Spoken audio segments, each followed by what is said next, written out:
Which item in this picture do you think negatively affects people's health more than anything else? Alcohol?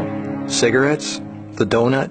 Hamburger? Sure, they're all pretty bad for you, but most people know that and at least try to limit their intake somewhat to these items, even a little bit. But it's the things we don't think about that can really cause damage. Things we use every day so regularly we don't even think about how its constant use could actually be killing us.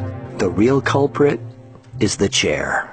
We were given legs for a reason. Most third world cultures don't even have chairs, and they walk an average of 10 miles a day. We in the modern world, on the other hand, spend most of our entire waking days sitting down. People go right from bed to sitting on the toilet, after which they sit at the breakfast table, then they sit in the car as they drive to work and spend the entire day sitting at a desk, only getting up to sit in the toilet and in the cafeteria. Then they sit in the car to drive and sit at the local bar for happy hour. Then when they've had enough of that, they go drive home and spend the rest of the day sitting in a comfortable chair watching TV before they crawl to bed to recover from all the physical exertion that day. And when people go out, they sit at a restaurant or a movie theater. Sitting all day is far worse for you than you might think. A 2010 American Cancer Society study following over 123,000 people from 1993 to 2016 found these alarming results. People who were inactive and sat for over 6 hours a day were 94% more likely to die during the time period studied than those who were physically active and sat less than 3 hours a day.